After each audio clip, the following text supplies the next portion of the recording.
by Cliff Roll. The leader of the heavyweight division is easy to identify right now. There are still a couple fights to win to declare WBFIBO belt holder Anthony Joshua 119 KO as the indisputable heavyweight champion, but he's firmly the man of the moment. His win over Wladimir Klitschko is superior to any of the other current belt holders. The approximately 160,000 tickets he's sold in just 2 fights this year makes him the market alpha as well. The frenzy building around Joshua is arguably the most significant boxing story of 2017 and one of the most exciting for its future. For the story to reach its full potential, Joshua won't be a one-man show. Ultimately, he may not even turn out to be the best fighter. Time and fights will tell, and the way to build momentum is to let the rivalries emerge. We know, for now, Joshua is number 1. Who's number 2 for $24.99 on pay-per-view 3 p.m. EDT 12 p.m. PDT. Fight fans in the U.S. can find 2 guys duking it out for their claim to that spot this weekend. On Saturday, 25-year-old WBO heavyweight titleist Joseph Parker 218 KO will attempt his second title defense against 23-year-old Hughie Fury 210 KO. If the last name of the challenger sounds familiar, it's because he's the cousin of the man who dethroned Klitschko as lineal king in 2015 and still hasn't found his way back to the ring. Hughie isn't Tyson, but he's still a Fury, and long-term he might be the better one. Hughie Fury has quick hands, a good corner, and serious size. We may be looking at a pick-them affair. There was a time when Parker looked neck and neck with Joshua as the most promising prospects in the division. Joshua has pulled well ahead. Parker got some quality rounds in against veteran contender Carlos Takam and against the talented, if rotund, Andy Ruiz.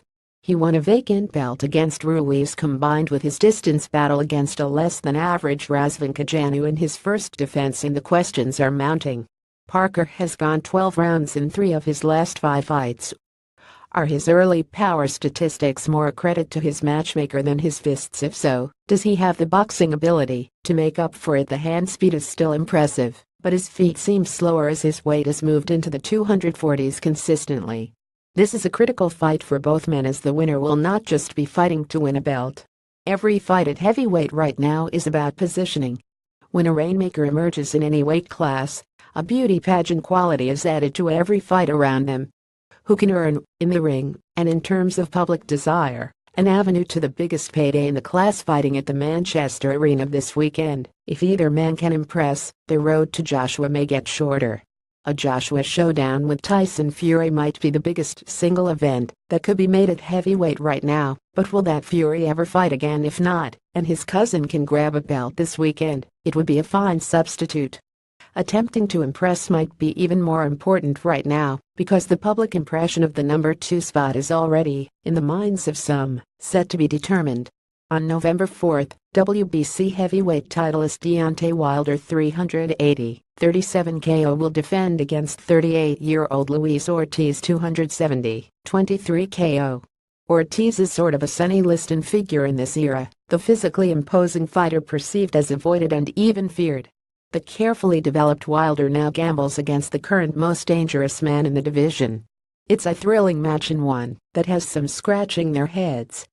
Why is Wilder risking the chance at Joshua against Ortiz? Maybe what we're seeing this weekend explains a little bit. American fans might see Wilder as the biggest fight in the division for Joshua.